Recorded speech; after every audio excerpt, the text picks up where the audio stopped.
नमस्कार, मैं हूं दिबांग। एबीपी न्यूज के स्पेशल शो प्रेस कॉन्फ्रेंस में आपका स्वागत है। 2024 चुनाव की गर्मी तेज हो रही है। देश की बड़ी पार्टियों के नेताओं के साथ साथ इस बार नजर रहेगी हमारे आज के खास मेहमान एआईएमआईएम के अध्यक्ष असदुद्दीन ओवैसी पर। आपका स्वागत है। शुक्रिया।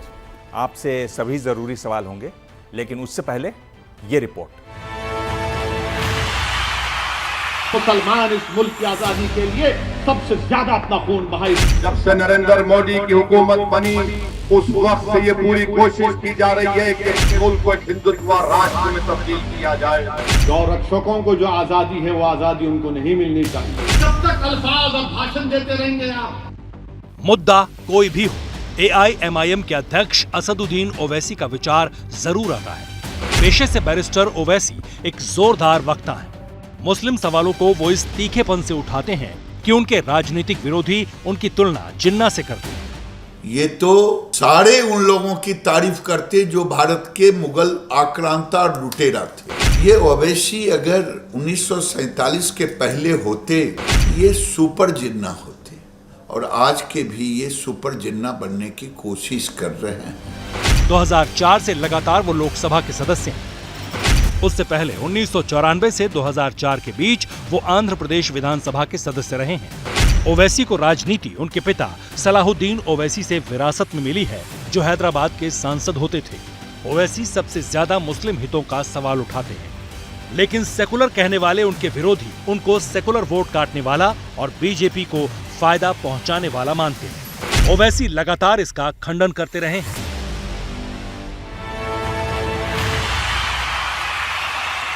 बड़े चुनाव होने वाले हैं 2024 के, उसमें आप नीतीश कुमार को कैसे देखते हैं, ये ध्यान में रखते हुए कि राज्य में आप उनकी सरकार का समर्थन कर रहे हैं? उनको इस तरह देखते हैं कि जब गोधरा हुआ था और रेलवे मंत्री थे, वो इंक्वायरी कराना नहीं चाहते थे। उनको हमने इस तरह भी देखा कि वो उस वक्त कैबिनेट में मंत्री थे रेलवे के। हमने उनको इस तरह भी देखा कि वो भाजपा के साथ थे, सरकार बनाई, फिर छोड़ा उन्होंने 15 में, फिर 17 में फिर मोदी के साथ चले गए, अब फिर छोड़े हैं।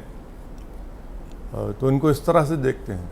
वो एक जो कोशिश कर रहे हैं विपक्ष को एकजुट करने की, आप उसके साथ हैं, नहीं हैं, कहाँ हैं? देखिए, मेरा मानना यह है कि अगर आप 1 to 1 मुकाबला करेंगे मोदी से तो फिर वो फ़ायदेमंद नहीं होगा। बीजेपी को मुकाबला करने का तरीका कुछ और होना चाहिए। आप क्या सुझाव दे रहे हैं? तो 540 हमारे 43 पार्लियामेंट सीट्स हैं, उस हर सीट पर हमको मुकाबला करना चाहिए। और मुकाबला ये होना चाहिए कि बताइए आपने यहाँ पर क्या काम किया, क्या नहीं काम किया। अगर 1 to 1 मुकाबला होगा तो फिर मोदी छुप जाएंगे नेहरू के पीछे, मुग़लों के पीछे, सिस्टम के पीछे। तो उनको छुपने की इजाज़त नहीं देनी चाहिए, और मोदी के पीछे इनके कैंडिडेट छुप जाते हैं। हमको ये पूछना पड़ेगा कि अगर उनका नेशनलिज़म इतना ताकतवर नेशनलिज़म है, और तो फिर वो चीन हमारी 1000 स्क्वायर किलोमीटर पर ज़मीन पर कब्ज़ा करके बैठा है। हम ये साबित कर चुके हैं, देश को बताना पड़ेगा कि नरेंद्र मोदी ने देश को झूठ कहा था कि ना कोई घुसा है, ना कोई घुस सकता है। आज हमारे ग्रेजिंग राइट्स हम नहीं कर सक रहे हैं। हमको देश को बताना पड़ेगा कि इतने पावरफुल वो प्राइम मिनिस्टर हैं नेहरू के बाद, उसके बावजूद भी वो शिकायत करते हैं सिस्टम की। तो ये मैं चाहता हूँ कि देश में खिचड़ी हुकूमत बने। चाहते हैं आप? हाँ बिल्कुल, इसलिए कि 2004 से 2014 तक 9% का ग्रोथ रेट था हमारे पास। अब यहाँ पर तो 3-4% भी नहीं हो रहा है। तब मोदी और भाजपा बोलेंगे नहीं नहीं कोविड आ गया। भाई, कोविड से पहले भी इकॉनमी गिर रही थी, यूक्रेन से पहले भी इकॉनमी गिर रही थी। तो जब मनमोहन सिंह की सरकार थी तो कोई एक पार्टी के पास 300 MP तो नहीं थे। यही मिली जुली खिचड़ी सरकार थी। तो खिचड़ी जो है हैदराबाद की अलग है, यूपी की अलग है, बंगाल की अलग है। तो खिचड़ी की सरकार बनेगी तो इस मुल्क की डाइवर्सिटी, उसका प्लुरलिज्म रिफ्लेक्ट होगा। क्योंकि नरेंद्र मोदी तो सिर्फ अपनी बात करते हैं, इंडिविजुअल, एक कल्चर की, एक रिलीजन की एक बात करते हैं, तो वो तो देश को डिफाइन नहीं करता वो। अगर खिचड़ी सरकार बनेगी तो क्या आपको लगता है कि नीतीश कुमार उसके नेता हो सकते हैं? ये बात ध्यान में रखते हुए देखिए, कि एक बात उन सुनिए। पर भाई भतीजावाद का कोई आरोप नहीं है, उन पर भ्रष्टाचार के आरोप नहीं हैं। खुद बीजेपी के नेता प्रेस कॉन्फ्रेंस में मान चुके हैं कि वो बहुत मेहनत करते हैं, बड़े एफिशिएंट हैं, अच्छे वो एडमिनिस्ट्रेटर तो हैं। भाजपा वालों को बोलना पड़ेगा ना। जब आप एक पलंग पर एक साथ सो रहे थे तो बोलना ही पड़ेगा, उनको तो बोलना ही पड़ेगा। वो कैसा बोलेंगे उनको बुरा? आप ये, मैं इसीलिए कह रहा हूँ कि शहजादे के लिए, नीतीश के लिए, चाचा के लिए, दीदी के लिए तो आप सरकार नहीं बनाना चाहिए। सरकार बननी चाहिए देश के लिए, देश के जनता के लिए। वैसे तो आरोप के चंद्रशेखर राव पर भी कुछ नहीं है, कोई आरोप नहीं उन पर भी। तो आप क्या चाह रहे हैं कि चंद्रशेखर राव बनने चाहिए नहीं, प्रधानमंत्री? आप जब कह रहे हैं कि आरोप, भाई नीतीश कुमार के ऊपर सबसे बड़ा क्वेश्चन मार्क तो उनकी बोलते ना कि मिजाज में ठहराव है या नहीं है। उनका आप देख लीजिए, जॉर्ज साहब के साथ थे, फिर उन्होंने माने शुरू में लालू जी के साथ थे, फिर जॉर्ज साहब, फिर अटल बिहारी वाजपेयी, गोधरा हुआ, गुजरात हुआ। तो ये तो उनका, ये भी तो सामने है ना, हर चीज़ को सामने रखना पड़ेगा। और फिर आप जितने भी लोग, जो लोग दावेदारी आज पेश कर रहे हैं, उन्होंने पार्लियामेंट में क्या रिकॉर्ड है उनका देख लीजिए। यूएपी आया तो कांग्रेस ने यूएपी के अमेंडमेंट को सपोर्ट कर दिया। अब यूएपीए में जेल में कौन बैठा है? कोई कांग्रेसी बैठा है, कोई नीतीश के पार्टी का बैठा है, मुसलमान, दलित, आदिवासी और जो डिसेंटर्स हैं वो बैठे हुए हैं। बिहार में जो आपकी पार्टी है उसके कुछ सदस्य गए आरजेडी में, इसके पर्दे के पीछे काफ़ी काम हुआ। उस दौरान क्या आपकी बात हुई किसी बिहार के नेता से, मुख्यमंत्री से या मौजूदा उप मुख्यमंत्री से? जिस किसी ने भी ये हरकत की है उसका जवाब हम सीमांचल जाकर देंगे, क्योंकि जब कोई बर्दाश्त नहीं कर सकता एक मुसलमानों की एक लीडरशिप जो उभरी थी और उभर कर रहेगी, तो इंशाल्लाह उसका जवाब हम देंगे, सीमांचल की सरजमीन पर देंगे, बिहार जाकर देंगे। मैं कह रहा हूं कि कोई आपकी अंडरस्टैंडिंग थी कि आरजेडी को सबसे बड़ी पार्टी बनाना है? नहीं, हम तो इन सब से मुकाबला किए। हम तो आरजेडी के खिलाफ इलेक्शन लड़े, नीतीश के खिलाफ इलेक्शन लड़े, भाजपा के खिलाफ इलेक्शन लड़े, कांग्रेस के खिलाफ लड़े। तो उसके बाद ये चीज़ होती है तो इसका जवाब हम देंगे ज़रूर। जैसा आपने नीतीश का कैरेक्टर बताया कि कैसा वो जम करते रहे, उनकी कोई क्रेडिबिलिटी का सवाल उठता है। अब केसीआर जाके तेजस्वी से मिलते हैं, केसीआर जाके लालू यादव से मिलते हैं, केसीआर ने दोस्ती का हाथ बढ़ाया है उनके तरफ, केसीआर के साथ आप पार्टनर हो तेलंगाना में, बिहार में लालू यादव और आरजेडी इनके खिलाफ फतह करते हैं, आंध्र प्रदेश में यानी तेलंगाना में आप केसीआर के साथ हैं। तो ये कैसा फिर देखा जाएगा? फिर नीतीश जो करता है और आप जो करते हैं उसमें ज़्यादा फर्क तो दिखता नहीं। तेलंगाना में मैं केसीआर के साथ कोई पावर शेयर नहीं कर रहा हूँ, मेरा कोई मिनिस्टर नहीं है। और मुझे से पहले वो बोले भी थे, मेरा नहीं चाहिए हमको। हैदराबाद का, ग्रेटर हैदराबाद का इलेक्शन हुआ था तो हमसे कहा गया कि डिप्टी मेयर ले जाए, हम बोले नहीं, डिप्टी मेयर नहीं चाहिए हमको, नहीं लिया हम। तो हम कोई उनसे पावर शेयरिंग नहीं कर रहे हैं। अंडरस्टैंडिंग तो है? नहीं, अंडरस्टैंडिंग, समर्थन तो करते हैं उनका आप राज्य में? देखिए, जहाँ पर वो सही काम करेंगे उसका समर्थन करते हैं, जहाँ नहीं करते उनकी मुखालिफत करते हैं। हाँ, यकीनन उस आदमी को क्रेडिट देना पड़ेगा कि उन्होंने तेलंगाना को लाया, उसको क्रेडिट देना पड़ेगा कि तेलंगाना में जो उन्होंने डेवलपमेंट किया, चाहे वो इरिगेशन को लेकर, पीने के पानी को लेकर, बिजली को लेकर, और फिर जो हैदराबाद का जो फिनोमिनल ग्रोथ हुआ उसका क्रेडिट देना पड़ेगा। क्योंकि आपने नीतीश कुमार की बड़ी तारीफ में काफ़ी फूल बरसा दिए, तो हम बोले भाई जब फूल बरसा रहे हैं तो केसीआर पर भी थोड़ा पत्ती बरसा दीजिए, फूल नहीं तो फूल की पत्ती बरसा दीजिए। तो इसलिए हमने उसका ये कहा है। नीतीश को आप एक तरीके से खारिज कर रहे हैं। मैं कौन होता हूँ खारिज करने वाला? आपकी क्या राय है नीतीश पर? आपकी राय उनको खारिज करती है? देखिए, हमारी राय ये है कि दोबारा भाजपा की सरकार ना बने, एक बात नंबर 1। और उसके लिए अगर कोई ये कहेगा कि मेजॉरिटेरियन फॉर्म ऑफ पॉलिटिक्स को असदुद्दीन ओवैसी को फॉलो करना पड़ेगा, मैं नहीं फॉलो करूंगा, मैं हरगिज़ नहीं करूंगा। अगर आप बोलेंगे सॉफ्ट हिंदुत्व को फॉलो करना पड़ेगा, मैं नहीं फॉलो करूंगा। फिर आप में और बीजेपी मोदी में क्या फ़र्क रहेगा? उस हद तक तो मुझे क्लैरिटी है। आपकी तरफ से अगर आपसे पूछा जाए तो कौन होने चाहिए प्रधानमंत्री पद के उम्मीदवार विपक्ष की तरफ से? नहीं, मैं इस बात को मानने को तैयार ही नहीं हूं कि 1-to-1 मुकाबला होना चाहिए। नहीं होना चाहिए। वो प्रधानमंत्री पद का तो एक ही उम्मीदवार होगा, एक ही तो प्रधानमंत्री। भाई 543 एमपी के लोकसभा की सीटें हैं, देश में बहुत से ज्ञानी और काबिल लोग हैं। आप सिर्फ चेहरों पे जाकर मुकाबला करेंगे, बीजेपी को फायदा हो जाएगा। तो 3-4 लोगों के नाम बता दीजिए। अरे क्यों 3-4 लोगों के नाम बताएंगे? 130 करोड़ का देश है, कोई भी बनेगा उसमें। चलिए, मैंने कह दिया, पहला नाम मैं खुद बोल रहा हूं, मैं बोल रहा हूं असदुद्दीन ओवैसी। मैं कोई नाम नहीं बोलूंगा। मैं ये देखिए, मोदी के नाम को आपने इतना बड़ा चढ़ाकर पेश कर दिया, मैंने आपने तमाम लोग जो भी हैं, कि क्या हुआ भाई? पंडित नेहरू के बाद इतना बड़ी मेजॉरिटी के साथ एक पावरफुल प्राइम मिनिस्टर आया, उन्होंने देश के लिए क्या किया? आज भी 20 करोड़ लोग रात में भूखे सोते हैं, 4,500 बच्चे रोज मरते हैं, सुसाइड सबसे ज़्यादा इस साल हुआ है, किसानों की इनकम छोड़िए, इनकम गिर चुकी है, महंगाई आसमानों को सर छू रही है, इन्फ्लेशन, बेरोजगारी सबसे ज़्यादा पूरे दुनिया में अगर है तो भारत में है। तो ये चेहरे पर मत जाइए। कमज़ोर मनमोहन सिंह कमज़ोर ही थे, मगर इतने लोगों इतना बुरा हाल तो नहीं था ना। सब पार्टियां थी उसमें, कांग्रेस बड़ी पार्टी जरूर थी, वो सब खिचड़ी सरकार थी। तो चलिए कमज़ोर को प्राइम मिनिस्टर बनाते हैं और देखते हैं देश तरक्की करेगा नहीं करेगा। पहला नाम मैं ले रहा हूं, असदुद्दीन ओवैसी। ना, हरगिज नहीं। कमजोर नहीं है, बिल्कुल नहीं। सब आप लिख कर रख लीजिए। मुझे कभी शौक था ना कभी है ना, मैं ख्वाब में भी सोचता हूँ चीज़ों को, सवाल ही पता नहीं होता। तो 3 नाम आप बता नहीं सकते? अरे क्यों बताऊंगा मेरे नाम? मैं क्यों बताऊंगा नाम? मैं हरगिज नहीं बताऊंगा उन नामों को। क्या बताएंगे भाई? आप शहजादे, दीदी, चाचा, ये क्या है? ये छोड़ दीजिए इनको। देश बहुत बड़ा है इन लोगों से। ये सब खारिज।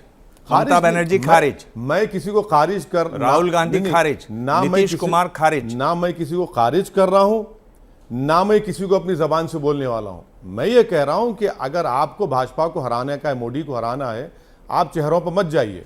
आप उस 543 पार्लियामेंट के सेगमेंट में जाकर आप बताइए, उनसे पूछिए कि तुम मोदी के पीछे नहीं छुपोगे, और हम मोदी जी से कहेंगे कि आप नेहरू के पीछे नहीं छुपेंगे, मुगलों के पीछे नहीं छुपेंगे, फेक नेशनलिज्म के पीछे आप नहीं छुपेंगे। आपको बोलना पड़ेगा कि अमित शाह ने कहा था अगर पाकिस्तान से अगर गोली चलेगी तो हम बम बरसाएंगे।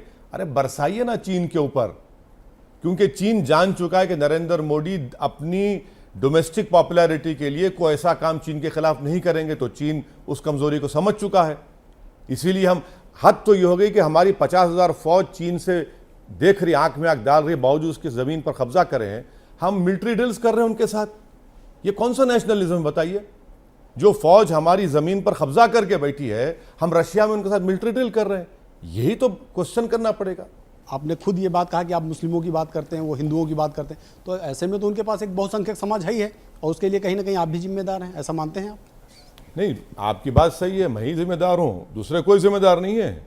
जो नो कॉन्फिडेंस मोशन लाकर देश के प्रधानमंत्री नो कॉन्फिडेंस मोशन ले जाए, गले मिल लिए उनसे, हम जिम्मेदार है। हमें देखिए, मैंने खुद हमारी पार्टी ने 500 सीट लड़े थे शायद, इसीलिए वो जीत गए भाई। 31% हिंदू वोट 2014 में नरेंद्र मोदी जी को मिला था। ये CSDS का सर्वे है। 2019 आते आते 37% हो गया। वो हम जिम्मेदार हैं उसके। मैं सिर्फ 3 पार्लियामेंट की सीट लड़ा। आप ये देखिए कि सबसे ज़्यादा सीट लड़ कौन रहा है, और कौन मुसलमानों को ये ख्वाब दिखाकर वोट लेता है कि हम भाजपा को हराएंगे। ये सब चीज़ें हैं। प्रधानमंत्री नरेंद्र मोदी ने कभी भी किसी भी मंच से हिंदू मुस्लिम की बात नहीं की, वो सीधे सभी वर्गों की बात करते हैं। लेकिन आप जो है हमेशा मंचों से सिर्फ मुस्लिमों की बात करते हैं, तो क्या इससे ना माना जाए कि कहीं ना कहीं आप उनको फायदा पहुंचाने के लिए काम करते हैं? सुनिए, और विपक्ष भी लगातार आप पर यह आरोप लगाता रहा है। सुनिए, मुझे परवाह नहीं उसकी। आप अपने चैनल को झूठ साबित कर रहे हैं। आप ही के चैनल पर दिखाया गया कि मोदी जी ने कहा था कपड़े देखकर पहचानो। आप ही के चैनल पर दिखाया गया था कि खबरस्तान, शमशान, रमजान किसने कहा था? मैंने कहा था, देश के प्रधानमंत्री ने कहा था। फिर लोकसभा में पहला भाषण नरेंद्र मोदी का बहज़ते प्रधानमंत्री के 1200 साल की सत्ता के बाद हमको गुलामी के बाद सत्ता मिली है, मैंने कहा था। मुझे इल्ज़ाम लगाना लगाइए, आपका जमहूरी हक है, मगर सच्चाई क्या है वो तो बताइए ना। सच्चाई ये है कि आप में इतनी काबिलियत नहीं है कि आप भाजपा को हरा पा रहे हैं। तो आपको लगता है भाई आप हारते हैं तो मुसलमान जिम्मेदार, आप जीतते हैं तो आपका परिवार जिम्मेदार। ये तो आपकी, जिसको उर्दू में कहते हैं हिपोक्रेसी या मुनाफिकत है उन लोगों की। बिहार में आपके एक ही विधायक हैं अख्तरुल इमान, उन्होंने सपोर्ट किया नीतीश सरकार का? बिल्कुल किया, बिल्कुल किया। ये वही नीतीश कुमार है जिनकी खूबियां आपने अभी गिनाई? बिल्कुल नहीं, उन खूबियां नहीं, बल्कि ये तो उनका जो सीवी है वो। एक तरफ तो आप सपोर्ट करेंगे, दूसरी तरफ आप उनकी खूबियां भी गिनाएंगे, तो आपका स्टैंड क्या है फिर? नहीं, खूबियां गिनाना तो अच्छी बात है ना, जिस तरह की आप खूबियां गिना रहे हैं। बिल्कुल, सच्चाई को, अगर सच्चाई को बयान करना तो अच्छी बात है ना। और हमने क्यों सपोर्ट किया सुनिए, हमने इसलिए सपोर्ट किया, हमारे लीडर अख्तरुल इमान साहब ने खड़े होकर असेंबली में कहा कि हम बीजेपी को वोट नहीं दे सकते, ना देंगे, मगर हम आपसे उम्मीद कर रहे हैं कि आप दोबारा अपना स्टैंड चेंज नहीं करेंगे। हमने उनसे ये भी कहा कि आप बिहार में कुर्मियों के लीडर हैं और राजद के लोग यादवों के नेता हैं, तो आप एक डिप्टी चीफ मिनिस्टर मुसलमान को बनाइए। और सबसे अहम बात आपने कही कि सीमांचल से इंसाफ करिए, जो भारत का सबसे पिछड़ा इलाका है। तो इसीलिए हमने सपोर्ट किया, मगर इसका यह मतलब नहीं है कि हम आगे जाकर उनके खिलाफ नहीं जाएंगे, बिल्कुल जाएंगे। हम सीमांचल की लड़ाई लड़ते आए और लड़ते रहेंगे।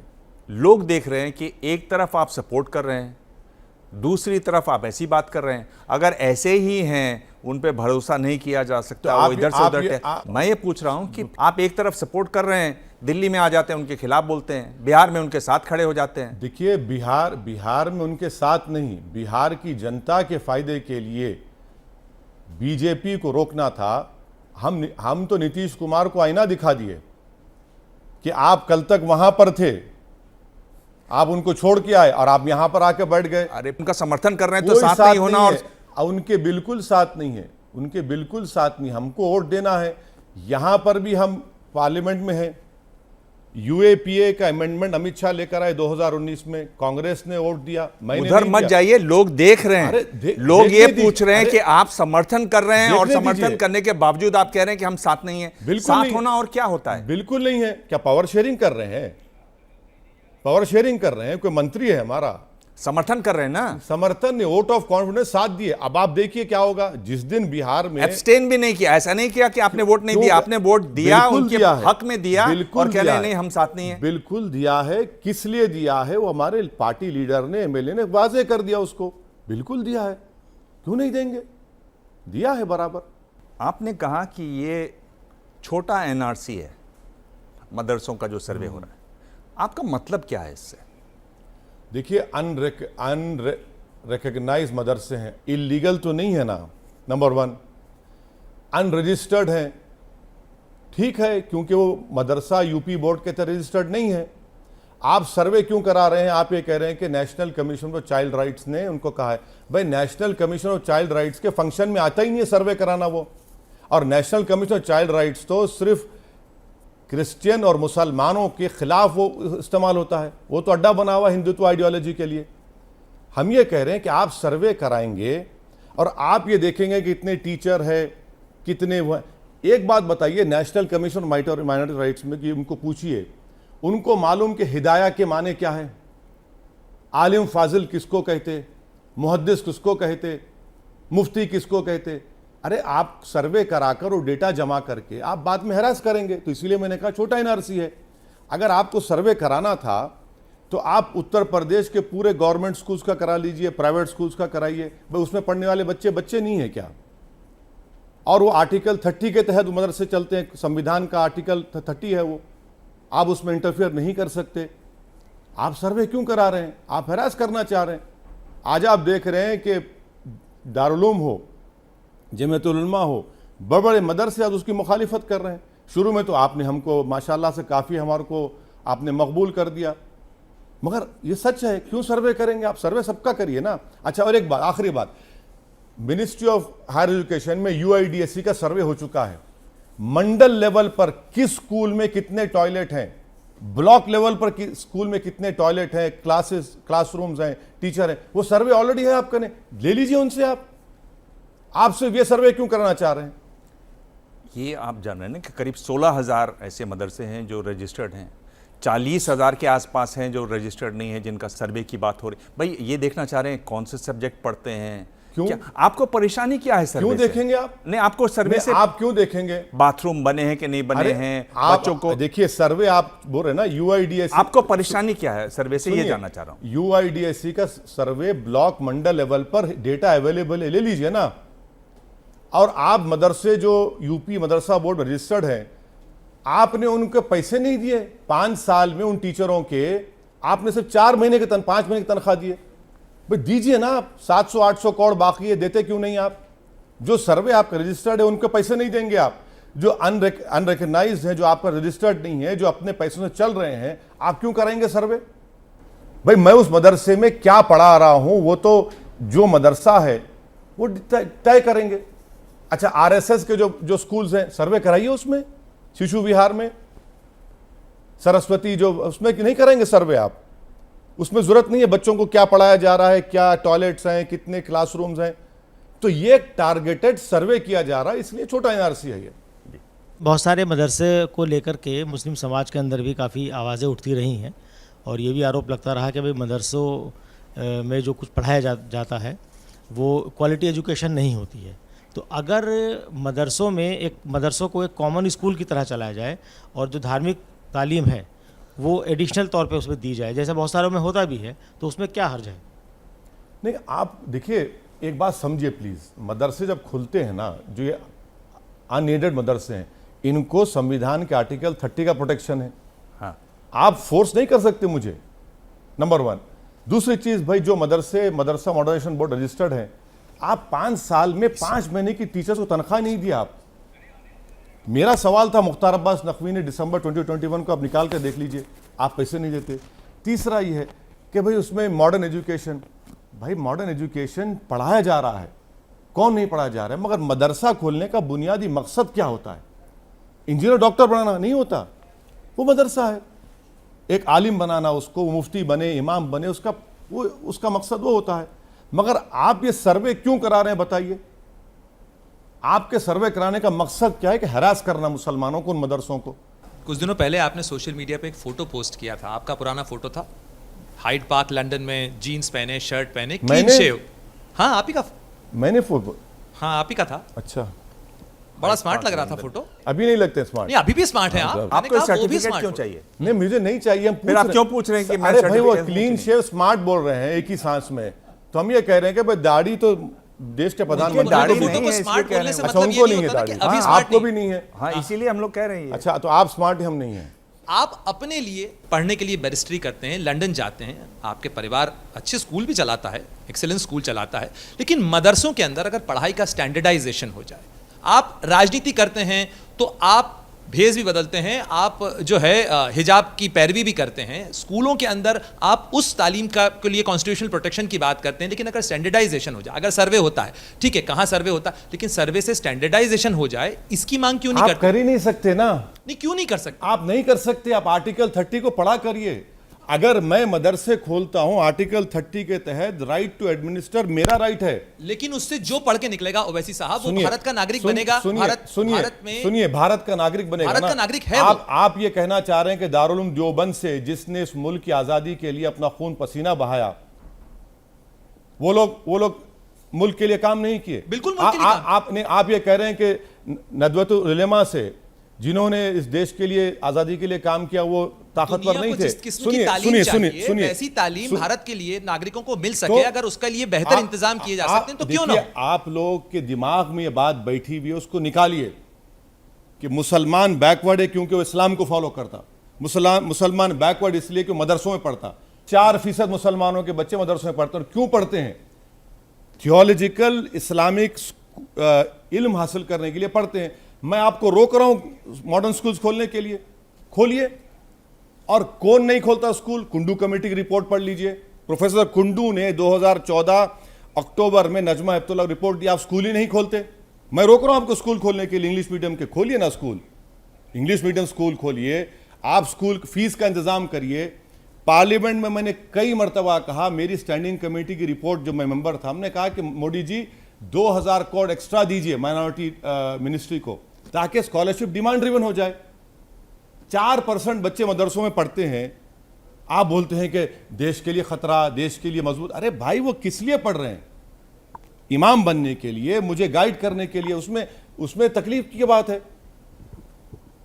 मुझे ये बताइए कि क्या भारत में 2 संविधान हो सकते हैं? जहां कॉन्स्टिट्यूशन है जो हम लोगों ने रेटिफाई किया है, क्या इसमें शरीयत की कोई स्कोप है, कोई जगह है? अच्छा, आपके शरीयत के माने क्या, आपको बता दीजिए। आप मुझे बताइए, शरीयत का मतलब इस्लामिक लॉ है कि नहीं? इसका मतलब ये है कि आप जानते नहीं है। नहीं, आप जानते नहीं है। आपसे पूछ रही हूं। आप जानते ही नहीं है। आपसे पूछ रही हूं। फैमिली मैटर्स, मैं बता रहा हूं, सुनिए बात। फैमिली मैटर्स में लॉ है, हम मानते हैं लॉ को। लॉ है ना, तो लॉ तो कॉन्स्टिट्यूशन का हिस्सा हो गया। अब सुनिए मेरी बात, है ना, लॉ है ना, कॉन्स्टिट्यूशन का हिस्सा हो गया, नहीं हुआ? मैं तो लॉ की बात कर रहा हूं ना। मैं भी लॉ की तो वही तो आपसे कह रहा हूं, आपसे यही सवाल पूछ रही हूं। क्या बच्चों को इंडियन कॉन्स्टिट्यूशन पढ़ाना चाहिए कि शरीयत लॉ पढ़ाना चाहिए, इस्लामिक लॉ पढ़ाना चाहिए? क्या इस देश में 2 लॉ चल सकते हैं कि नहीं, ये बताइए। बिल्कुल चल रहे हैं। मुस्लिम मैरिज एक्ट रिकॉग्नाइज्ड है, कॉन्स्टिट्यूशन का हिस्सा है ना। आपने ट्रिपल तलाक को बैन किया, दूसरों को बैन नहीं किया क्योंकि लॉ है उसका। आप बोलिए देश में 2 कानून, अब आपका जवाब दे रहा हूं, अब आप रुक जाइए। सीआरपीसी में आईपीसी अमेंडमेंट्स नहीं होते। राजा राम मोहन राय कहां पढ़े थे? मदरसे में पढ़े थे। आपकी इत्तला के लिए, आपके इल्म इजाफे के लिए कह रहा हूं, राजा राम मोहन राय मदरसे में पढ़े थे। अल्लामा फजल खैराबादी जो काला पानी की सजा में मर गए, इंतकाल हो गया, मदरसे में पढ़े। मौलाना महमूदुल हसन माल्टा की जेल में 3 साल थे, मदरसे में पढ़े। हुसैन अहमद मदनी देश के फिर मदरसे में पढ़े। मौलाना अबुल कलाम आज़ाद, ऐसे कई लोगों के नाम गिना सकता हूं मैं आपको। आप अपने दिमाग से इस बात को निकाल दीजिए कि मदरसे में पढ़ने वाला वो बैकवर्ड होता नहीं होता है। बैकवर्ड इसलिए होता है क्योंकि सरकारें इंटेलेक्चुअल डिसऑनेस्ट होती हैं। आप स्कूल खोलिए ना, मॉडर्न स्कूल खोलिए, कौन रोक रहा है आपको? देखिए, पर इसमें अगर आप देखें, मदरसा स्कूल है, पर स्कूल के 2 थॉट्स है ना। एक तो देवबंद और नदवा वाली बात होती है, दूसरा कहते हैं कि भाई आप अलीगढ़ मुस्लिम यूनिवर्सिटी है, जामिया है, वहाँ पढ़ाइए। ये 2 अलग हैं। तो इसमें आप किस तरफ खड़े होते हैं, या आप चाहते हैं कि दोनों होनी चाहिए? बिल्कुल दोनों होनी चाहिए, कि बुरी बात क्या है? दारुल देवबंद है, नदवतुल उलमा है, जामिया अशरफिया है, अलीगढ़ मुस्लिम यूनिवर्सिटी है, सब है, क्यों नहीं है भाई? अगर आप मेरे को बोलेंगे नहीं यही पढ़ना, ये मत पढ़ो, क्यों नहीं? जिसको जो पढ़ना है पढ़ेगा वो। मगर आपके दिमाग में ये बात बैठी हुई है, मेरे दिमाग में कोई आपसे नहीं, सबसे कह रहा हूं कि भाई इस्लाम की वजह से बैकवर्ड होता है मदरसे। भाई वो बात नहीं है। मैं ये पूछ रहा हूं कि पिछले 8 साल में देश के प्रधानमंत्री ने कितने स्कूल्स खोले? अच्छा, वो स्कूल छोड़ दीजिए, आप 2000 करोड़ दीजिए, डिमांड ड्रिवन करिए स्कॉलरशिप को। आपको मालूम सर, हर साल जो माइनॉरिटी की 3 स्कॉलरशिप है, pre matric, post matric, merit cum means, 1 crore मुसलमान बच्चे स्कॉलरशिप से महरूम होते हैं। इतना जज्बा है पढ़ने के लिए। ये स्टैंडिंग कमेटी की रिपोर्ट मेंबर था मैं। आप देते नहीं हैं, आप दीजिए ना, फिर देखिए क्या होता है। असम के मुख्यमंत्री हैं, वो मदरसों पे क्या कह रहे हैं, वो सुन लीजिए। समाज में धार्मिक परंपरा रक्षा करने के लिए बहुत इंस्टीट्यूशन होता है, लेकिन जब वो धार्मिक परंपरा रक्षा करने का नाम में अगर कोई अल कायदा का ऑफिस मदरसा को बना देता है, तो उनको आप मदरसा बोलेगा कि अल कायदा का ऑफिस बोलेगा? तो मेरा हिसाब से मैंने मदरसा नहीं तोड़ा हूं, मैंने अल कायदा का कार्यालय को तोड़ा। अरे चीन को भिजा दीजिए, इसको यहाँ भिजा दीजिए, लद्दाख को, इनको जाके चीन को तोड़ के आइए। 1000 स्क्वायर में चीन कब्जा करके बैठे हैं, सरकार बैठी है, बड़ी बड़ी बात कर रहे हैं। और एक बात सुनिए, अगर कोई मदरसे से, छोड़ दिया, अब आपको डायरेक्ट बोलता हूँ, एबीपी के इस न्यूज़ चैनल में इतना बड़ा आपका ऑर्गेनाइज, अगर कोई पकड़ा जाता है कोई टेररिस्ट ऑर्गेनाइजेशन के लिए, मैं आके स्टूडियो तोड़ दूँ स्टूडियो को पूरा मैं। आप बोलिए, खुदा ना खास्ता अगर कोई आपका एक एम्प्लॉय पकड़ा जाता है, स्टूडियो तोड़ दें आके हम। ये वही कह रहे हैं। बोजाई गांव में एग्जाम्पल दे रहा हूं, नोटिस है मेरे पास फोन में। आप सिर्फ 12 घंटे का टाइम देते हैं, सुबह 1:30 बजे 260 बच्चों को निकालकर गांव वाले अपने घर में रखते हैं। 3 साल से मदरसा है। भाई आप जिस शख्स को आप कह रहे हैं कि अल कायदा का है, बराबर पकड़िए, सजा दिलवाइए, मगर मदरसे को क्यों तोड़ेंगे आप? वो तो एम्प्लॉय है। आप पूरे मदरसे को तोड़ दिए हैं। अच्छा, 2 दिन पहले NIA रेड किया है आसाम में कई जगहों पर, चलिए तोड़िए उनके घर तोड़िए, आप नहीं तोड़ते। आप बुलडोजर की जो पॉलिटिक्स भाजपा कर रही है वो रूल ऑफ लॉ को कमजोर कर रही है। बुलडोजर से देश चलेगा, संविधान से चलेगा। और आप कौन होते भाई? आपके गुवाहाटी हाईकोर्ट के चीफ जस्टिस बन चुके हैं आप, कि तय कर दिए कि सजा, उसको सजा भी अगर होगी तो मदरसे को सजा होगी क्या? और ये वो पार्टी बात कर रही है जिसका एक मेंबर ऑफ पार्लियामेंट के ऊपर टेररिस्ट चार्जेस हैं, पार्लियामेंट में बैठती है वो, तो इनको तो जेब भी नहीं देता ये बात, इस तरह की बात करें। पिछले दिनों हैदराबाद में काफ़ी हंगामा हुआ, हमने देखा, एक विधायक गिरफ्तार भी हुए। किसके थे वो? कौन सी पार्टी के थे? हाँ, ये आप उचक के पूछेंगे, मुझे मालूम था। और ये आपने अच्छा, आप पार्टी का नाम में डर क्यों रहे हैं? आपका नाम तो दिबांग है ना, दबांग तरीके से बोलिए पार्टी का नाम। आप मुझे अच्छा लगा कि आप इस तेवर में हैं, क्योंकि आप हमेशा हम इसी तेवर में रहते हैं। आपके तेवर क्यों बदल गए? पार्टी का नाम नहीं डर रहे हैं आप? नाम लीजिए, कौन सी पार्टी के थे वो या हैं? तो आप मुझे सिखाना चाह रहे हैं कि सवाल कैसे आपको पूछा सिखाएंगे? जाए? आप तो मेरे वालिद मरहूम का इंटरव्यू लिए हैं, आपको सिखाएंगे? क्या बात कर रहे हैं? ये बिल्कुल, मैंने उनका इंटरव्यू लिया और हम नहीं सिखा सकते। मेरे दिल में उनके लिए बहुत जगह है। मैं आपका सलाम करता हूं, मैं आप सिखाने के लिए नहीं कह रहा हूं सर। तो आप पूरा सवाल तो सुन लीजिए, मैंने तो सवाल शुरू भी नहीं किया। जवाब देने के लिए पार्टी का नाम अगर आप बोल दिए तो जवाब अच्छी तरीके से। मैंने सवाल शुरू भी नहीं किया। आप चाह रहे हैं कि बिल्कुल पहले नाम लीजिए पार्टी का, अच्छा, फिर उस शख्स का नाम लीजिए। आप सवाल तो सुन लीजिए, सवाल खत्म होने तक शायद पार्टी का नाम ले लेंगे आप। जी बिल्कुल लेंगे। और मतलब सवाल का एक तरीका पूछने का। जी बिस्मिल्लाह। इतनी बेचैनी क्यों है? बेचैनी नहीं सर, आपके ऑफिस में बैठा हूं सर, मैं कहां जाए? मेरे घर में तो नहीं बैठा हूं ना बेचैन होने, आपके दफ्तर में बैठा हूं, आपके सामने बैठा हूं, कहां बेचैन हो रहे हैं हम? आप टी राजा सिंह का नाम चाहते हैं जो बीजेपी के हैं। मैं आपसे दूसरा नाम देना चाह रहा हूं, मैं उस नाम पर मैं आता जरूर। आइए, आप वो मुकम्मल नहीं होगा, बिल्कुल पूछिए आप। जो दूसरा नाम है उसके खिलाफ आपने कोई कार्रवाई की? वो दूसरा नाम आप बताइए मुझे। बोल दीजिए आप। उनके पार्टी बताइए, आप नाम बोल। कॉर्पोरेटर साहब के जो नारा लगाया वो नारा बताइए। अब आप सुन लीजिए, उनके खिलाफ केस बुक। ये नाम आप उनसे नहीं चाहते हैं, ये आप बताएंगे खुद। बोल दीजिए। आपने कहा सुन लीजिए। आप चलिए, मैं तो कह रहा नाम बोलिए आप बोलिए ना, आपकी पार्टी के हैं आप। सवाल आपको, मेरे पार्टी के बहुत से लोग हैं, आप नाम बोलिए। आप नहीं जानते हैं? अरे नाम तो बोलिए आप, चलिए नाम बोलिए, आप बोलिए। तो जवाब उनके खिलाफ केस रजिस्टर हुआ है, सेक्शन 41 की उनको नोटिस मिली है, उन्होंने उसका जवाब दिया है, और हमारी पार्टी भी उनके खिलाफ एक्शन लेगी, फिक्र मत करिए, बराबर लेगी इंशाल्लाह। सख्ती से कहा हूं मैं आज भी कह रहा हूं कि जो नारे लग रहे हैं सरतन से जुदा, वो भारत के संविधान के खिलाफ है, और किसी को इख्तियार नहीं है किसी को जान से मारने का, बिल्कुल इख्तियार नहीं किसी को। बल्कि जो ये नारे लगा रहे हैं वो तो एक्सट्रीमिज्म और रेडिकलाइजेशन की तरफ जा रहे हैं, इनको रोकने की ज़रूरत है। मैं उस नारे की मजम्मत करता हूं और करता रहूंगा, वो नारा गलत है। वो नाम का इंतजार कर रहा हूं मैं, आप नाम लेंगे आप बोलिए सर नाम। मैं आपसे नाम मैं सुनना चाह रहा हूं। आपके पास कार्ड्स हैं, मेरे पास कार्ड नहीं है कुछ भी, इसीलिए आपको नाम ही नहीं याद है आपने कॉर्पोरेटर का। आप नाम मतलब ये तो कमाल की बात हो गई कि आपको मतलब बीजेपी वाले का नाम आपको याद है, अपने कॉर्पोरेटर का आप नाम भूल गए। इसीलिए अगर आप नाम भूल गए तो मैं छोड़ देता हूं। इसीलिए याद रहता है बीजेपी का, क्योंकि हम बीजेपी के खिलाफ है और खिलाफ रहेंगे। अब आप तायद करना चाह रहे तो गलत बात है, खिलाफ है, खिलाफ रहेंगे, बोलते रहेंगे। पर आपके कॉर्पोरेटर अगर कोई इस तरह की हरकत करते हैं, शर्मनाक बात करते हैं, गलत बात करते हैं, तो आपको नेशनल टेलीविजन पर उसका नाम जरूर लेना चाहिए और कहना चाहिए कि आपने गलत नाम लीजिए। आप नाम लीजिए ना, आप नाम लीजिए, मैं बोलूंगा।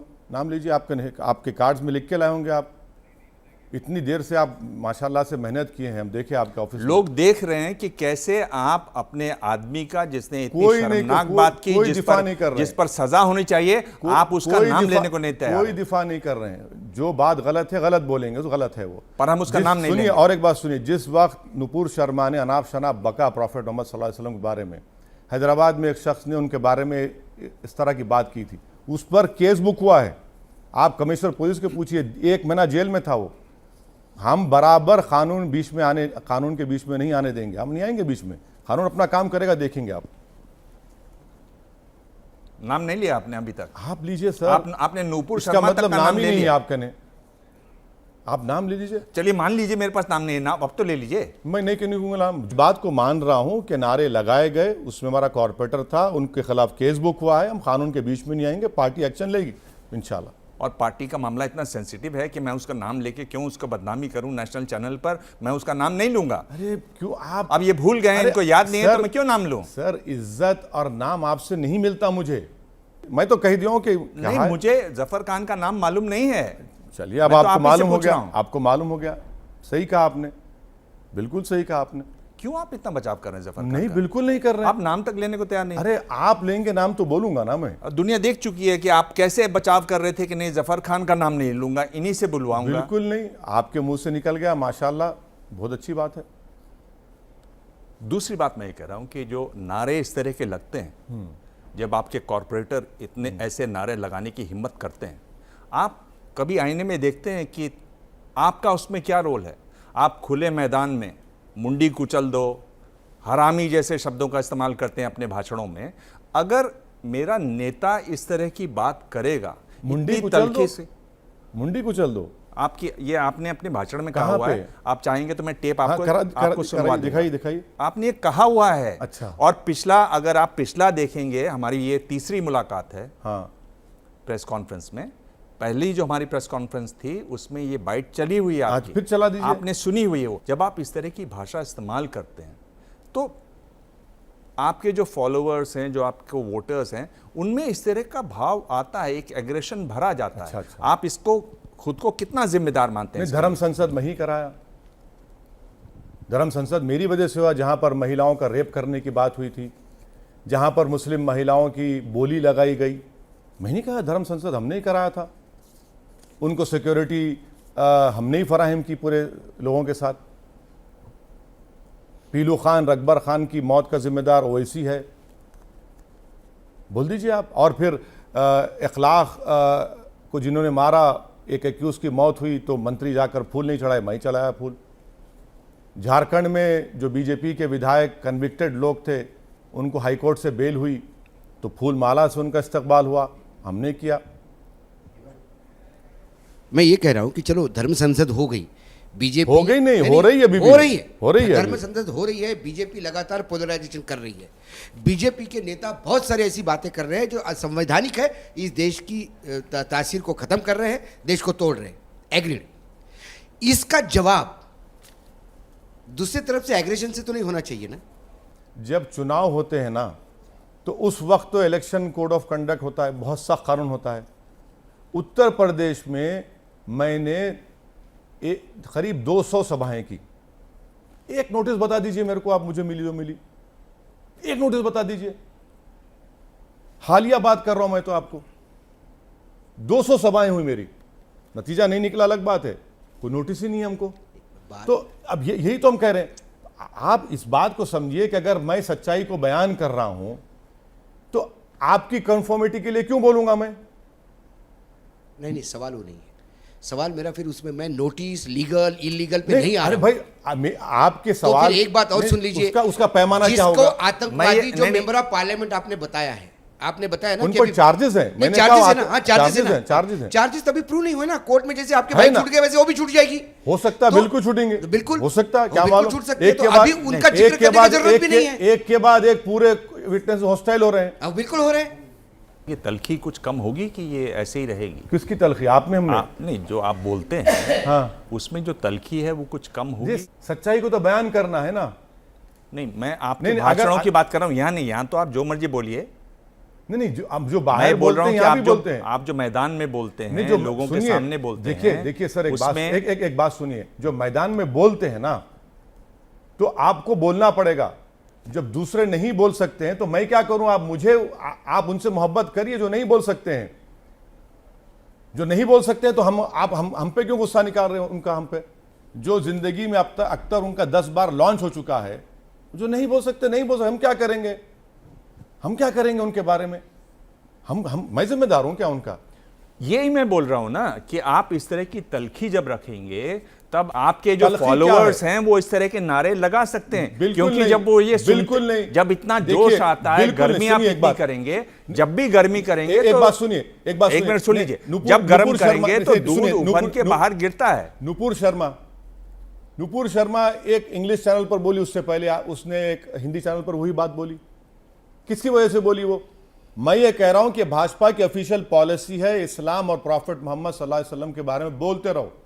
उस वक्त भी मैंने आपके चैनल पर आकर कहा था, मैंने कहा रुकने वाला नहीं है वो, और हुआ हैदराबाद में वैसे हुआ। फिर होगा देखना आप, फिर होगा देखना आप। ये ऑफिशियल पॉलिसी बन चुकी है भाजपा की, असल वो पॉलिसी वो है उनकी। तो तलखी से तलखी मिटेगी आपको लगता? तलखी से तलखी नहीं मिटेगी। तलखी कौन पैदा कर रहा है? ये तलखी भी नहीं है, ये तो सरासर आप एक 20 करोड़ मुसलमानों को तकलीफ देने की पूरी कोशिश कर रहे हैं आप। क्या वजह थी नुपुर शर्मा को बोलने की? क्या वजह थी ये भाजपा के विधायक को बोलने की हैदराबाद में? कुछ नहीं, क्योंकि हैदराबाद में अब गणेश का त्यौहार आ रहा था, अब चल रहा है, फिर अब आइंदा महीने रबी अव्वल का महीना आएगा, पूरा उसको सामने रख करके अगर बाई इलेक्शन है जहां पर भाजपा कोशिश कर रही है, कौन कर रहा है सर ये?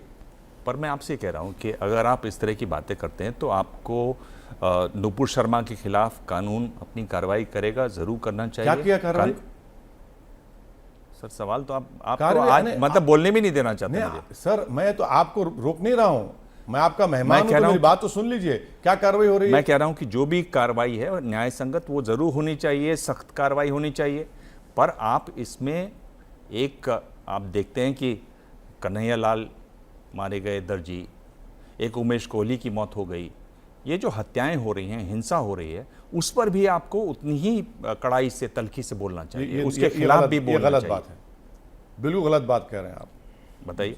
कन्हैया लाल की हत्या जब हुई, मैंने उसका खुलेआम कंडेमनेशन किया विदाउट इफ्स एंड बट्स। हाँ, मैंने यहां तक कहा कि जिन्होंने इस तरह की हरकत की वो हैवान है, माने बुज़दिल भी नहीं, हैवान है भाई। तुम गए उसके पास टेलर का नाप लेने के लिए और तुमने गफलत में रखकर उसको मारा, उससे पहले उससे कॉम्प्रोमाइज हो चुका था। और राजस्थान की अगर सरकार सही एक्शन ले लेती तो कन्हैया लाल की मौत नहीं होती। उसका ओपन कंडेमनेशन किया हूं, बिल्कुल गलत है वो, सवाल ही पैदा नहीं होता उसका जस्टिफाई करने का। मैं आपसे ये कह रहा हूं कि एक तरीके से आप और बीजेपी मदरसे वाला जो मुद्दा है उसमें मिले हुए नजर आते हैं। जब भड़काने वाली बात इस तरह की बीजेपी करती है तो आप बीजेपी क्या करती है कि जो बड़े मुद्दे हैं, जो ज़रूरी मुद्दे हैं, उन पर बात ही नहीं होती है। जब इस तरह की बातें होती हैं आपको एक मौका मिलता है अपनी बात को रखने का, चीज़ों को अपने नज़रिए से दिखाने का दुनिया को। एक ही सिक्के के दो पहलू हैं ना। अच्छा, तो मदरसा जो है वो हमारे लिए इम्पोर्टेंट है मुसलमानों के लिए, और उसके बारे में अगर कोई गलती करेगा, सर्वे के नाम पर हरासमेंट करना चाहेगा फ्यूचर में, तो हम ना बोलें, हम बिल्कुल बोलेंगे, बराबर बोलेंगे, उसमें बुरी बात क्या है? दूसरी पार्टी अगर नहीं बोलती तो मैं क्या करूं? और जब यही दूसरी पार्टी जो सेकुलर पार्टी अपने आप कहते हैं, जब वोट लेने आएगा तो दौड़े दौड़े जाएंगे उन मदरसों के पास और सर पे टोपी भी पहन लेंगे, उन मौलाना के हाथ भी चूम लेंगे। यही तो फर्क हम महसूस करा रहे हैं, देश देख रहा है ये भी इन चीजों को। आप इस चीज पे जोर क्यों नहीं देखते कि एजुकेशनल इंस्टीट्यूशन हमें सेटअप करने हैं, रिलीजियस इंस्टीट्यूशन नहीं? हमारा संविधान हमें सहायता करता है कि हम मुसलमान बच्चों को पढ़ाएं लिखाएं, डॉक्टर इंजीनियर साइंटिस्ट बनाएं, हमें एड भी मिलती है सरकारों से। लेकिन आज वही मदरसे मजहब को इस्तेमाल करके मानसिक गुलाम बनाने के अड्डे बनते चले जा रहे हैं। आपने बोला इंशाल्लाह एक दिन मुसलमान बच्ची प्रधानमंत्री बनेगी, लेकिन हैदराबाद में अरब से शेख आके 70-80 साल के शेख आके 12-12 साल की बच्चियों के साथ निकाह करते हैं, शरिया के नाम पर पॉक्सो एक्ट का वायलेशन करते हैं, रेप करते हैं, और आप यूनिफॉर्म सिविल कोड के भी खिलाफ बोलते हैं। आप क्यों नहीं चाहते कि मुसलमान बच्चे का कानून या मुसलमान की शिक्षा व्यवस्था या मुसलमान की न्याय प्रणाली 130-35 करोड़ भारतीयों जैसी हो? आपने कन्हैया लाल के ग्रूसम मर्डर को, लिंचिंग को कंडेम किया, उसका मैं स्वागत करती हूँ, लेकिन ये आतंकवादी रातों रात नहीं बन जाते वैसी साहब। मुसलमान बच्चे को पहले अलगाववादी बनाया जाता है। तुम्हारा पहनना ओढ़ना, खाना पीना, कानून, जुडिशरी, शिक्षा सब अलग है। जब वो सेपरेटिस्ट बन जाता है तब कुछ नेता उसको इस्तेमाल कर लेते हैं मुसलमान लीडर बनने के लिए, और कुछ आतंकवादी संगठन इस्तेमाल कर लेते हैं उनको टेररिस्ट बनाने के लिए। तो आप उस अलगाववाद को पोषण क्यों देते हैं? गुनाह इंसान जब करता है ना, तो अगर आप उसको मजहब के चश्मे से देखेंगे तो फिर आप वो चश्मा उतारना पड़ेगा आपको। राजीव गांधी को मारने वाला कौन, इंदिरा गांधी को मारने वाला कौन, और गांधी को मारने वाला कौन? कौन है वो कौन से मदरसे से पढ़ कर आए थे? नंबर 1। दूसरी बात, अगर मैं ये कह रहा हूं कि एक मुस्लिम बच्ची इस देश की प्रधानमंत्री बनेगी तो बुरी बात क्या हिजाब पहनने वाली? मैडम मुझे ये बताइए, जब लॉ कमीशन ने यह कह दिया कि भारत को यूनिफॉर्म सिविल कोड की जरूरत नहीं है, उन्होंने अपनी रिपोर्ट में कहा है, तो जब लैंग्वेज में यूनिफॉर्मिटी नहीं है, खाने में यूनिफॉर्मिटी नहीं है, रिलीजन में यूनिफॉर्मिटी नहीं है, तो आप यूसीसी की बात कर रहे हैं। यूसीसी की अगर आप बात कर रहे हैं मैडम, तो हिंदू अनडिवाइडेड फैमिली के टैक्स रिबेट आपको मिलते, मुझे क्यों नहीं मिलेंगे? क्या वो राइट टू इक्वालिटी का खिलाफ नहीं है? यूनिफॉर्म सिविल कोड की आप बात कर रहे हैं, भाई कौन सा दयाभागा स्कूल ऑफ थॉट होगा या मिताक्षरा स्कूल ऑफ थॉट होगा? कौन सा स्कूल ऑफ थॉट होगा बताइए? गोवा में आप मिसाल देते हैं यूनिफॉर्म सिविल कोड की, गोवा में आप जाकर पढ़ लीजिए, अगर कोई हिंदू शादी करता है और उसकी वाइफ 25 साल या 30 साल के दरमियान में होती है, उनको बेटा नहीं होता है तो दूसरी शादी कर सकते हैं। आप कौन से यूनिफॉर्म सिविल कोड की बात कर रहे हैं? मैं आपको ये कह रहा हूं कि डायरेक्टिव प्रिंसिपल्स फंडामेंटल राइट को नहीं छीन सकते, और मुझे फंडामेंटल राइट मिलता है आर्टिकल 29 में, मेरा कल्चर है। आप जिस शिद्दत के साथ मुसलमानों के मुद्दे उठाते हैं और लगातार आप मुसलमानों के मुद्दों पर जोर देते हैं, और चुनाव में भी जब जाते हैं, जो भाषण आपके होते हैं, तो आपकी कोशिश ये होती है कि मुसलमान एकजुट होकर के आपका समर्थन करें। तो कहीं आपको पर इसीलिए आरोप लगता है कि आप लगभग वही भाषा बोलते हैं जो कभी मोहम्मद अली जिन्ना बोलते थे। तो इस आरोप के बारे में आपका क्या कहना है? आप अगर मुसलमान कहेंगे, सुनिए और मुझे सवाल पूरा कर लीजिए। मैं एक मिनट सर एक बार सुनिए। नहीं मुझे सवाल मैं आपको गोडसे का साथी नहीं, मुझे मैं गोडसे भी आपको कोई राइट नहीं है मुझे जिन्ना से नहीं कह रहा हूं आपको। नहीं, आपको कोई राइट नहीं है। मैं स्ट्रांग ऑब्जेक्शन लेता हूं इस बात को। मैं एक भारत के संविधान पर ओथ लिया हूं पार्लियामेंट में। मैं आपसे क्या, आपको ये कोई राइट नहीं सर, माफ करना, आपको जिन्ना नहीं कह रहा हूं, मेरी बात सुन लीजिए प्लीज। जबान आप क्या बोल रहे हैं? आप बोलना क्या चाह रहे हैं? वही तो, अरे सुन तो लीजिए भाई, गलत बात है। आप सुन तो लीजिए। एक शख्स जो 4 मर्तबा का एमपी है, अरे आप सुन तो लीजिए। नहीं, आपको जेब नहीं देता कि आप जिन्ना के मुझे जोड़ दें। मैंने आपको जिन्ना नहीं कहा, सुन तो लीजिए। आपने कहा उस बात को। नहीं, आप इंप्यूट कर रहे हैं। नहीं, आप सुन तो लीजिए। आप इंप्यूट कर रहे हैं वो बात को कहकर। यही तो मैं कह रहा हूं, सवाल तो सुन लीजिए महाराज। आप सर, मैं सवाल सुनने तैयार हूं, मगर अगर आप मैंने आपको जिन्ना नहीं कहा, सुन लीजिए आप मैं क्या कह रहा हूं। मेरा एक बार सुन तो जिन्ना की जबान क्या मतलब? मैंने क्या कहा? आरोप है कि मैं आरोप नहीं लगा रहा हूं, आरोप वो लोग लगाते हैं जो जिनको आप गोडसे की बात कर रहे हैं, जो गोडसे की बात करते हैं वो आप पर, आपकी भाषा पर जिन्ना का आरोप लगाते हैं। मैं खाली ये पूछ रहा हूं कि आपका इसके बारे में क्या कहना? क्या कहेंगे उन बारे में? उनको उनका दिमाग का इलाज कराना चाहिए। भाई जिन्ना ने अगर भारत को तोड़ा है, ये क्यों नहीं बोलते कि उस वक्त कितने मुसलमानों को वोट डालने का राइट था? कितने मुसलमानों को वोट डालने का राइट? खाली जो नवाबजादे थे, जिनके पास जमीन थी, जो इनकम टैक्स अदा करते थे, कितने लोगों ने वोट दिया? बिहार में 8% लोगों ने भी वोट नहीं दिया, 8% करीब। तो मुसलमानों पे कहां का आरोप? क्या कांग्रेस के इजलास में जीबी पंत ने मूव नहीं किया था इस देश को विभाजन का, और उस सेकंड मौलाना अबुल कलाम आजाद ने नहीं किया था? हम कहां जिम्मेदार है इस देश के विभाजन के? हम तो हरगिज नहीं जिम्मेदार।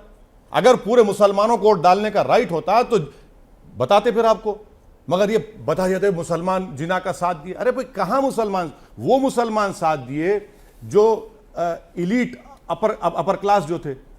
भारत जोड़ो यात्रा राहुल गांधी शुरू कर रहे हैं, पॉलिटिकल नहीं है।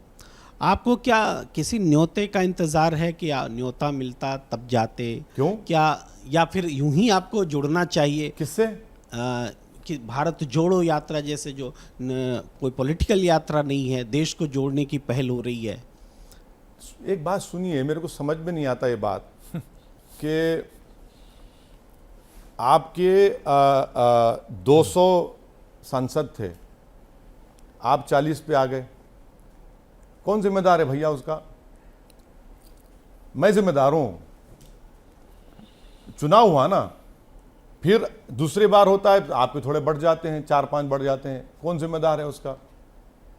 आप यानी यूएपीए का अमेंडमेंट का बिल आती है अमित शाह, आप सपोर्ट करते हैं उसको लोकसभा में, आप सपोर्ट करते हैं। दिल्ली हाई कोर्ट में जजमेंट आता है, फॉरेन फंडिंग बीजेपी और कांग्रेस को हुई, एक्शन लो। आप रटने सुन ली तो भाई आप फर्क दिखाइए ना।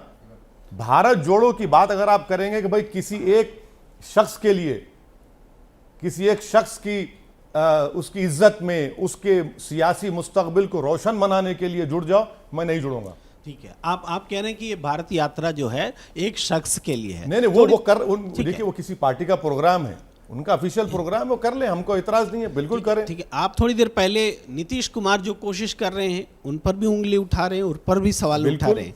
तो देश में जो आप मानते हैं कि बीजेपी का अल्टरनेटिव होना चाहिए, नफरत की सियासत का अल्टरनेटिव खड़ा होना चाहिए, लेकिन ऐसी कोई कोशिश होती है तो आप उसका विरोध करने लगते हैं। प्रकारांतर से वो बात फिर साबित होती है कि राजनीतिक तौर पर आप देखते जरूर हैं कि भारतीय जनता पार्टी के खिलाफ सियासत कर रहे हैं, लेकिन वास्तव में आप उनकी मदद कर रहे होते हैं। जी, अब देखिए, भाजपा की हम मदद कर रहे हैं भाई। ये मैं जितनी भी बातें आपके सामने करा हूं कांग्रेस पार्टी के, ये फैक्ट नहीं है क्या?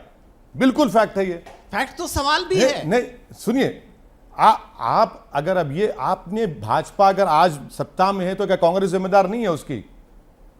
आपकी वजह से तो बीजेपी आई ना। गुजरात सुनिए, गुजरात में आखिरी मर्तबा एक मुस्लिम एमपी 1984 में हुआ था, मैं जिम्मेदार हूं उसका, मैं जिम्मेदार हूं उसका। अपना रोल तो बताइए। तो सुनिए, देखिए, आपने कहा कि भाजपा, आप मिला दी मेरे को। गुजरात में चुनाव हुआ पिछले मर्तबा, आप हार गए, मैं जिम्मेदार हूं उसका, मुसलमान जिम्मेदार है उसका। मैं इसीलिए कह रहा हूं कि नरेंद्र मोदी को अगर दोबारा 24 में सरकार बनाने से रोकना है, आप चेहरों से मुकाबला मत करिए, भारत के 543 पार्लियामेंट कॉन्स्टिट्यूंसीज में वहां जाइए। आप पर यह आरोप क्यों लगता है कि आप बीजेपी की बी टीम है? अगर मैं हर एक के इल्जाम की फिक्र करना शुरू कर दूंगा तो मैं काम नहीं कर पाऊंगा ना। वो पुकारते रहे, मैं अपना काम करता रहूंगा। भाई, मेरे मरने के बाद तो कोई ये तो नहीं कहेगा कि इसने सौदा किया था अपने ईमान का, या फिर ये गुलाम हो गया था किसी इख्तिदार पर बैठने वालों का। मेरा काम करूंगा मैं। देखिए, जो सच्चाई है उसको बयान करना है, और भारत के मुसलमानों के समझना है कि भारत को अगर मजबूत बनाना क्या है तो भारत के मुसलमानों के पॉलिटिकल वॉइस होनी चाहिए। अगर आप रेडिकलाइजेशन को, अगर आप फ्रिंज एलिमेंट्स को, ब्लैक शीप बोले, सबको अगर कमजोर करना चाहते हैं तो इस खाने को आपको पूरा करना है। और ये जो नाम निहाद सेकुलर पार्टियां हैं वो कभी नहीं चाहेंगे। और भाजपा तो खैर उनके पास अब तो ना लोकसभा में कोई मुस्लिम एमपी था, ना राज्यसभा में अब है, उनको फिक्र ही नहीं है मुस्लिम वोट की, उनको सिर्फ हिंदू वोट की फिक्र है। तो मुसलमान क्या करें फिर? भाई, हर एतबार से मुसलमानों का जो आप सोशियो इकोनॉमिक एजुकेशन इंडिकेटर्स हैं, आप देख लीजिए, तो इस पर बात नहीं होगी। तो इसका कनेक्शन पॉलिटिकल रिप्रेजेंटेशन से है। ये आरोप आप पर क्यों लगता है? कभी आपने सोचा इस बारे में? मुझे फिक्र नहीं है सर, आरोप लगाना उनका काम है, काम करना मेरा काम है ना। वो सिर्फ आरोप लगा सकते हैं, जमीन पर जाकर काम करना मेरा काम है। मैं फिरता रहूंगा जब तक जिंदा अल्लाह मुझे रखेगा, मेहनत करूंगा, काम करूंगा, अपनी बात को रखूंगा। सच्चाई है, जब मदरसे का सर्वे का उठाया था उस वक्त आपने कहा कि ये अपील गलत कर रहे हैं। आपने देखा जमीयतुल उलमा ने जिम्मेदारी का एक पैगाम दिया। दारुल देवबंद में मीटिंग होने जा रही है 24 सितंबर को। ये तो सच्चाई है, बोलना पड़ेगा ना, उसमें बुरी बात क्या? चलिए आगे चलते हैं, आखिरी पड़ाव पर हैं। मैं आपसे 5 सवाल पूछूंगा, हर सवाल के साथ 2 ऑप्शन दूंगा और उसमें से आपको एक चुनना है। तीसरा ऑप्शन है आप उसको पास कैसे? नहीं, पास नहीं, मैं अपना जवाब दूंगा। चुनने की आदत मत डालिए, ये चुनना जनता का काम है, मेरा काम नहीं है। चुनना है ना आपको जनता ने? हाँ, जनता ने मुझे चुना है। ये जो रैपिड फायर राउंड है, ये आप कई बार इसका 2-2 बार आपने सामना किया है। और जब आप पहली बार आप इसका सामना कर रहे थे, आज से करीब 7 साल पहले, और वो वीडियो करीब 1 करोड़ लोगों ने अब तक देखा है, उसमें आपने 5 में से 1 भी जवाब नहीं दिया था। दूसरी बार जब आप आए थे अच्छा तो आपने 5 में से 4 जवाब दिए थे और आपने कहा था कि यूं बुलाते रहिए, मैं आगे और इंप्रूव करूंगा। जी। पहला सवाल है, सीबीआई, ईडी और इनकम टैक्स, आपको क्या लगता है कि इसका ज़्यादा इस्तेमाल कांग्रेस ने किया या बीजेपी ने? दोनों ने किया, दोनों ने किया। ज़्यादा इस्तेमाल किसने? दोनों ने किया। दोनों ने किया, पर ज़्यादा किसने किया? दोनों ने किया, दोनों ने किया, दोनों ने किया, बिल्कुल किया दोनों ने। कई मिसालें दे सकता हूं मैं आपको। जगन मोहन रेड्डी को जेल में किसने डाला? और वही जगन मोहन रेड्डी जब जेल में थे तो प्रणब मुखर्जी के लिए वोट मांगने के लिए किसने भी जाया था? मुझे जाना पड़ा। जगन मोहन रेड्डी जेल में गया, क्यों गया? आज भी बेचारा परेशान है। अब वो बेचारा परेशान है, दोनों से परेशान है अब तो। ये बताइए कि बीजेपी में आपको कौन ज़्यादा पसंद आते हैं नेता के तौर पर, प्रधानमंत्री मोदी या अमित शाह? नहीं, मेरा भाजपा से एक आइडियोलॉजिकल डिफरेंस है, क्योंकि वो भाजपा नहीं है बल्कि आरएसएस की आइडियोलॉजी पर चलती है। तो इसीलिए आइडियोलॉजी की बुनियाद पर पसंद करना मुश्किल है, पसंद नहीं कर सकते। हाँ, प्रधानमंत्री हैं, हमारे देश के प्रधानमंत्री, उनकी इज्जत बराबर करेंगे, मगर ये पसंद का जो मामला होता है ना, ये ज़्यादा पर्सनल हो जा रहा है। ये आप लोग करते होंगे, मुझसे नहीं होता। बड़ा मुद्दा क्या है, एनआरसी, सीए या यूनिफॉर्म सिविल कोड? सबसे बड़ा मुद्दा इस देश के लिए बेरोजगारी, महंगाई, पेट्रोल की कीमतें आसमान को छू रही हैं, 20 करोड़ लोग बगैर खाना खाए सोते हैं। ये सबसे बड़ा मुद्दा है इस देश के लिए, जो बीजेपी भाग रही है इन चीज़ों से। कुपोषण है, अशिक्षा है। बिल्कुल है। 1,60,000 करीब लोगों ने सुसाइड किया 2021 में। ये बहुत बड़ा मसला है। इन दो में से आप किसको प्रधानमंत्री के तौर पर देखना चाहेंगे 2024 चुनाव के बाद, केसीआर या नीतीश कुमार? ये देश की जनता तय करेगी। देश की जनता तय करेगी कि किसको प्रधानमंत्री बनना है, नहीं बनना है। हाँ, रहा सवाल केसीआर से, केसीआर भी बड़े काबिल हैं।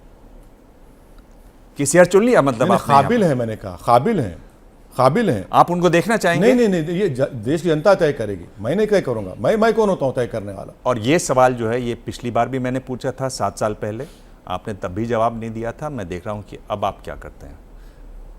मुस्लिमों का बड़ा हमदर्द कौन, समाजवादी पार्टी या तृणमूल कांग्रेस?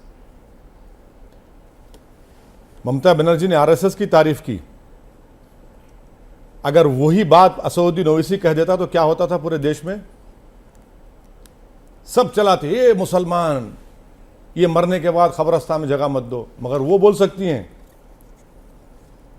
वो बोल सकती हैं। हमदर्द कोई नहीं है। मुसलमानों को अपने ही दरमियान से अपना एक हमदर्द चुनना पड़ेगा। अगर उनको ओवैसी पसंद नहीं है, मत छोड़ दीजिए, मगर आप पहचानिए उन लोगों को जो आपके नाम निहाद हमदर्द है। ये हमदर्द नहीं है, इनको सिर्फ आपकी वोट से मोहब्बत है और उससे ज़्यादा कुछ मोहब्बत नहीं है आपसे। ओवैसी साहब, आपने हमें समय दिया, सभी सवालों के सीधे तिरछे आड़े सब जवाब दिए।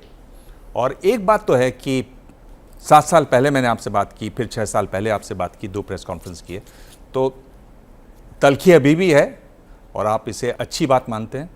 इसके साथ तालीम और तरक्की की भी बात हो, और पुरानी आदत भी अभी आपकी है, आप इस इंटरव्यू में भी देखिएगा, आप बहुत बार अभी भी बात करते हुए अपनी आंखें बंद कर लेते हैं। आपने पिछली बार मुझे बताया था कि आप सोचते हैं आंखें बंद करके, तो एक आध बार आप सोच के भी जवाब देते हैं, ये बहुत अच्छी बात है। आपने बुलाया, बहुत बहुत शुक्रिया आपका। बहुत बहुत धन्यवाद। आप तमाम का शुक्रिया। प्रेस कॉन्फ्रेंस में आज इतना ही। अगले हफ्ते मिलेंगे एक और खास मेहमान से। तब तक देखते रहिए एबीपी न्यूज। जैसे ही घड़ी का काटा दोपहर 2:30 पे आए, बबीता जी का दिल सास बहू साजिश के लिए मचल जाए। और ये है इनकी बहू, पूरे दिन ऑफिस की टेंशन हो जाए गॉन जब ये करें अपना फेवरेट शो फ्री टाइम पे ऑन। इनकी तरह आप भी देखिए अपना फेवरेट शो अपने टाइम पर और डाउनलोड कीजिए एबीपी लाइव ऐप अपने स्मार्ट टीवी पर।